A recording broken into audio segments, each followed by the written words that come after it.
यथैधांसि समिद्धोऽग्निर्भस्मसात् कुरुतेऽर्जुन ज्ञानाग्नि सर्वकर्माणि भस्मसात् कुरुते तथा। हे अर्जुन, जैसे अग्नि काष्ठ को भस्मसात कर देती हैं, ठीक वैसे ही ईंधन को, लकड़ियों को, ऐसे ही ज्ञान रूपी अग्नि संपूर्ण कर्मों को भस्म कर देती हैं। ज्ञान अर्थात ईश्वर का ज्ञान, सत्य का ज्ञान।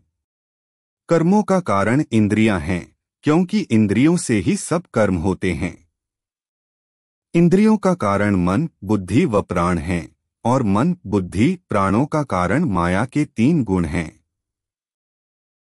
तीनों गुणों का कारण प्रकृति है, अविद्या है, अज्ञान है और माया है।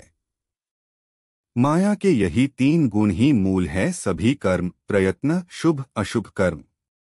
धर्म अधर्म, अच्छे बुरे, कोई पाप पुण्य, काम, सभी का मूल माया के यही तीनों गुण हैं। संपूर्ण कर्मों को, गुणों को, माया को और अज्ञान को यह ज्ञान अग्नि भस्म कर देती है। मानो कि ये सब काष्ठ लकड़ी के समान, ईंधन के समान हैं। देह, इंद्री, मन, बुद्धि, प्राण, गुण और अविद्या, इन सब को ज्ञान रूपी अग्नि भस्म कर देती है। फिर केवल सच्चिदानंद ब्रह्मा स्वरूप अपना आत्मा ही शेष रह जाता है। आत्मा का ना तो जन्म है, ना ही मरण है, ना किसी प्रकार का कोई दुख है और न ही कोई अज्ञानता है। ऐसा हम सबके अर्थात हमारे और तुम्हारे आत्मा का अपना स्वरूप है। ये सब अर्थात जिन्हें जगत में अच्छे कर्म, बुरे कर्म, पाप आदि के रूप में देखा जाता है, वह सब केवल माया से बने थे। अज्ञान, अविद्या कोई ही माया कहा जाता है। यही अज्ञान केवल ज्ञान से ही नष्ट हो सकता है, जैसे प्रकाश से अंधकार। माया के कार्य देह, इंद्री, मन, बुद्धि, ये सब शरीर, संसार व सृष्टि नहीं रहती। केवल हमारा अपना ही स्वरूप बचा रह जाता है, जो स्वयं सच्चिदानंद ब्रह्म है। इसलिए हम सभी का अर्थात हमारा तुम्हारा स्वरूप स्वयं सिद्ध सच्चिदानंद है। हमें किसी भी तरह के दुख की निवृत्ति और सुख की प्राप्ति नहीं करनी, क्योंकि दुख आत्मा में है नहीं, तो निवृत्त किसको किया जाए। और हम तो स्वयं आनंद सुख स्वरूप हैं, तो सुख की प्राप्ति कैसे की जाए। अर्थात जब वह सुख स्वरूप मैं स्वयं ही हूँ और मृत्यु आत्मा में है ही नहीं, इसलिए किसको छोड़ा जाए, किसकी निवृत्ति की जाए। यदि आत्मा में दुख व मृत्यु होती तो निवृत्ति का प्रयास करना बनता। जब मृत्यु है ही नहीं तो किसको निवृत्त करें। और अमृत तो हमारा अपना ही आत्मा का स्वरूप है, इसलिए अमृत की प्राप्ति भी नहीं बनती, क्योंकि वह अमृत तो मैं स्वयं ही हूँ। ऐसे ही अज्ञान की निवृत्ति हो और ज्ञान की प्राप्ति हो, यह कैसे संभव है। जब अज्ञान आत्मा में है ही नहीं, इसलिए निवृत्ति कैसे हो सकती है अथवा नहीं बनती। ज्ञान तो हमारा ही स्वरूप है, अर्थात हम ज्ञान स्वरूप हैं, इसलिए ज्ञान की प्राप्ति भी नहीं बनती। यदि हम ज्ञान स्वरूप नहीं होते तो अज्ञान अर्थात अज्ञान से होने वाले तीनों गुण सत, रज व तम, पंच महाभूत, आकाश, वायु, अग्नि, जल व पृथ्वी और उनसे निर्मित देह, इंद्री, मन, बुद्धि, प्राण आदि को कौन जान पाता। हम ही तो इनको जानते हैं और इनका प्रयोग भी करते हैं। अज्ञान को तो ज्ञान है नहीं, नहीं हो सकता है, उसका नाम ही अज्ञान है। और जो अज्ञान के कार्य हैं, अर्थात देह, इंद्री, मन, बुद्धि, प्राण, ये भी अज्ञान ही हैं, अर्थात इनको भी ज्ञान नहीं है। और इनको जानने वाला मैं ही हूँ, अर्थात मैं ही ज्ञान स्वरूप हूँ, मैं ही ज्ञान हूँ।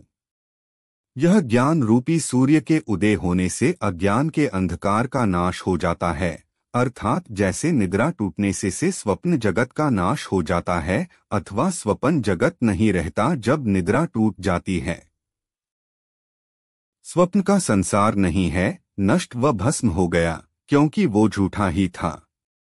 सत्य का नाश नहीं हो सकता, असत्य अथवा छल मिथ्या का ही नाश हो सकता है। हमारा तुम्हारा दृष्टा आत्मा सत्य है, इसका नाश कभी नहीं होता है। असत्य वस्तु देह, जगत, माया का ही नाश हो सकता है। अज्ञान के नाश से संसार का नाश हो जाता है, अपना सत्य आनंद स्वरूप आत्मा ही शेष रह जाता है। नाश यही है कि मिथ्या को स्वप्न जान लेना।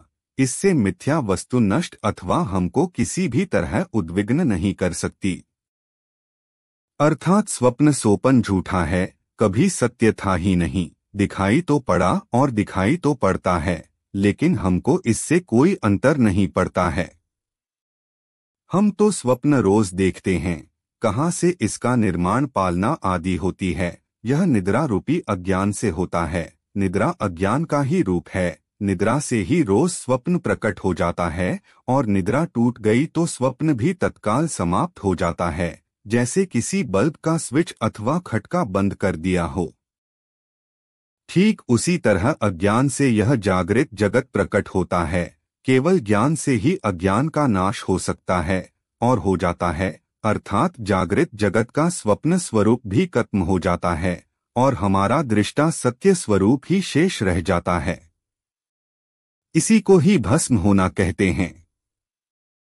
जैसे ज्ञान रूपी सूर्य निकलते ही रस्सी में दृष्टिगत भयंकर सर्प भस्म हो गया, वैसे ही ज्ञान की उपस्थिति से अज्ञान भस्म हो गया।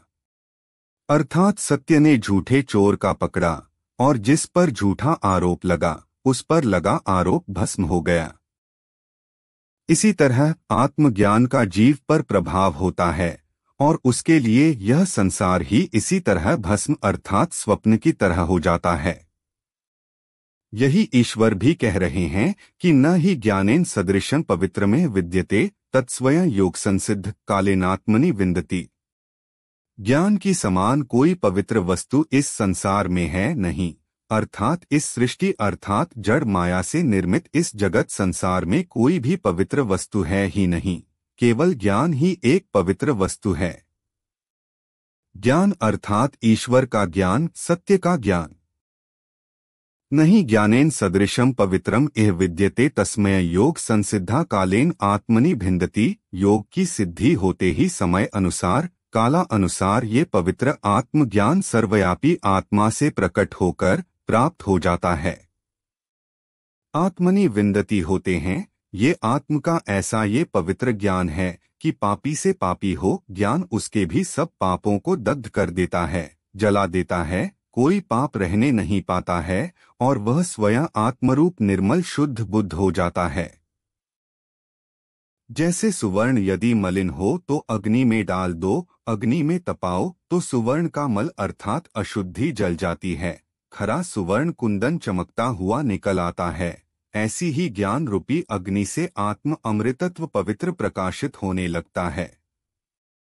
इसलिए ज्ञान के समान इस जगत में कुछ भी पवित्र नहीं, और काला अनुसार जब ही योग की सिद्धि होगी अर्थात होते ही स्वयं जीव में अर्थात अपनी आत्मा में ही यह आत्मज्ञान प्रकट हो जाता है।